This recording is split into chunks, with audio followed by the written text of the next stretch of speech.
It's 25s along with Wishing and Hoping, and Olander Bloom is 100 to 1. 11 run then, 7 to 4 Altior. And I would have asked, thanks Angus, I would have asked Tom Scudamore what has been the reaction in the weighing room to the extraordinary news of AP's retirement today, but I was hoping we were just going to get a quick word with AP on his way out for the last. There he is on Skywood's reward for John Ferguson, both trainer and jockey looking for quick doubles, but there wasn't a time, unfortunately, and unsurprisingly he's been either inundated or taking shelter in the weighing room. I think I'll get plenty of that over the next couple of months, won't he? He's going to be asked questions, an awful lot. But I'm sure he's prepared for that. And this is he's got an interesting ride here. Just talking to John Ferguson about it. He's got an interesting ride. It's a really good-looking horse, I think. This, and he's taking on some very useful rival. This is in terms of appearance, it'll be as good a looking bumper field as you would see outside of the Cheltenham Festival. Yeah, there's some really good sorts in here, and actually Alan King just came across to our position and said, it's a pretty good bumper field here. I'm not sure what I'm doing at it. He said he's got one Wishing and Hoping in here. Paul Nicholls represented too, and we see some good horses in this. Alpha Off won this 5 years ago before going on to chase home a certain Q card at the festival as well. Of those with form, many of them, let's run through them one by one. Is the pecking order right in terms of form, stroke, promise, potential, as you've seen it so far on track? I'm honestly not really sure. I think part of the reason Altior is the price he is because of the yard who trains him. I mean, Nicky had said the 2 bumper winners at Kempton yesterday.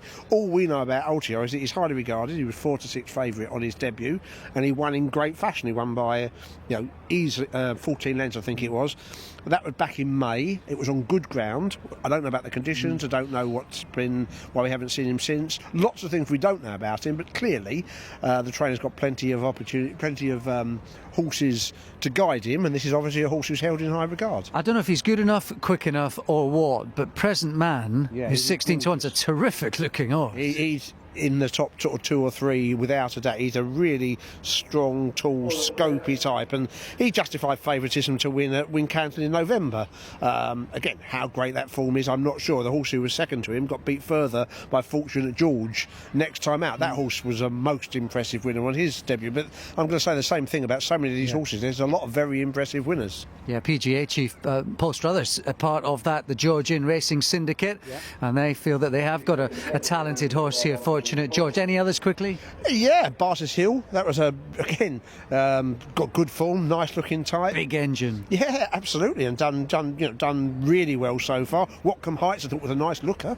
I mean, there's any number. It's just a very, very good looking field, and it's chock full of horses who've shown plenty of ability already. Favourites have won 3 of the last 4 of this. Altior is fancied to make it 4 out of 5. This is quality.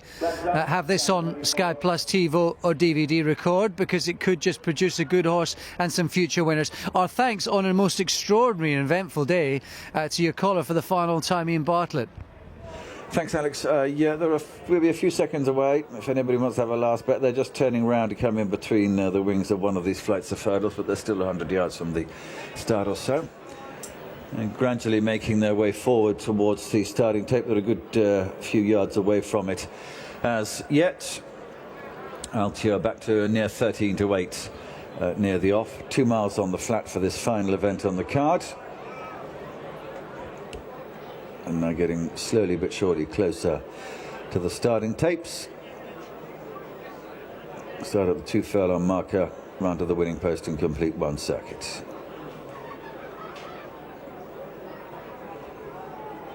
And they're off.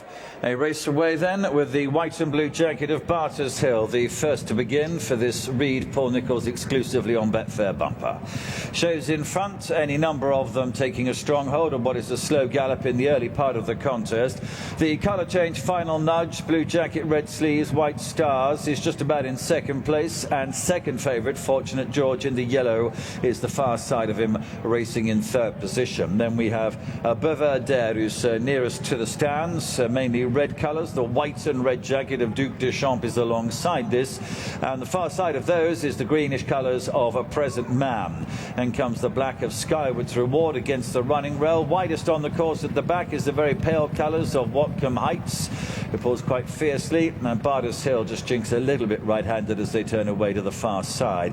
Right at the rear of the field, well, Wishing and Hoping is the back mark at the moment, and with this is Oland Bloom, and about a length ahead of those is Altior in the black jacket with the stripes on the sleeves. He's about 3 from the rear of the field as they run on down the far side and complete now the first half mile. 7 of these runners unbeaten, and 8 of them winners last time out. So good competitive race of its quality, and Barters Hill, David Bass in white and blue, is leading down the far side. Brian Hughes on final nudge is less than a length off him in second position by the looks of him now. A yellow jacket for Aidan Coleman as Fortunate George going the shortest way in third place, and Richard Johnson on Duc de Champ in white and red colours is next. Noel Feely, mainly red jacket on Buveur D'Air, parked up on the outside of those around about 5th position, and then comes Sam Tristan Davis on Present Man alongside the black jacket, Skyward's Rewards, AP McCoy. Another one in black is Barry Geraghty on the market leader. Altior is in line with these as they head down towards the end of the back straight now. Then they're followed through by very pale colours for Hayden Frost on Watcombe Heights. It's followed by Olander Bloom, Lizzie Kelly deepest on the course. Alongside Watcombe Heights is Barry Geraghty, black jacket on Altior, white star on the horse's head. They're then followed through by Wishing and Hoping, Wayne Hutchinson, right against the running rail at the rear of the field in a combination of grey and maroon colours. So roughly halfway as they're about to swing left-handed down the side of the course. And Barters Hill still has the advantage over Final Nudge in second place. Fortunate George in yellow is in company with Duc de Champ and Buveur D'Air, and then Watcombe Heights racing widest. They're followed through by Skyward's Rewards and Altior either side of Present Man as they come now already onto the home turn. Olander Bloom towards the back of the field with Wishing and Hoping, but Barters Hill comes into the straight, leading by still 1 length. From in second position, the colour change Final Nudge as they head down the straight to the last half mile. Duc de Champ is behind those. Altior making progress through the field with Buveur D'Air, and then Fortunate George on the extreme right of runners as they head down to the 3 marker. Barters Hill running on well in front. Final Nudge in second. Buveur D'Air, Noel Feely, red jacket in third position. Most of the others are struggling to pick him up. Duc de Champ is the white and red jacket on the right. Altior black colours in 5th.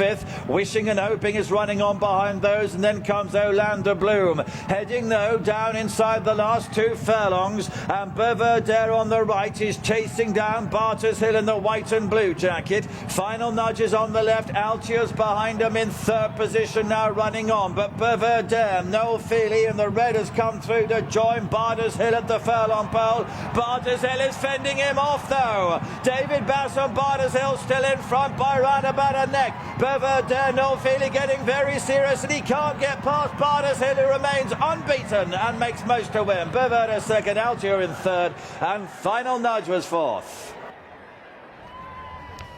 What a performance that is from the still unbeaten Barters Hill, and Ben Pauling, who's having a year to remember and a career high, has got quality coming through his ranks now, and this horse may well be close to the top of the pile. He's 3 out of 3 now, is the 5-year-old, and I think he's been given the right ride for his horse by David Bass. Play to your strengths. He's beaten Buveur D'Air, who's travelled up quite menacingly, although he raced a little free through the first half of the race. Altior, the other Henderson horse, has finished further back. Final Nudge has run well in the favourites Racing Silks.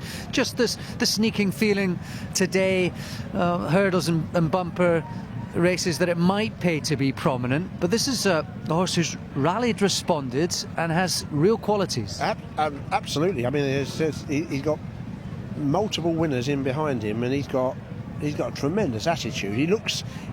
One of his main strengths is stamina, isn't it, for this? He's set a reasonable clip, and he's just seen them off one by one. And I think you're right to point out that the runner-up didn't help himself in the first 2 furlongs race. He was a bit keen, and that may have shown late on. But the other thing that showed that when he was challenged, Barters Hill produced more, and it was a really good performance, giving weight away to the younger horse in second. And it's a Ben Pawney's had a really good season, and this is a horse you'll have high hopes of next year when going jumping. Very much so. And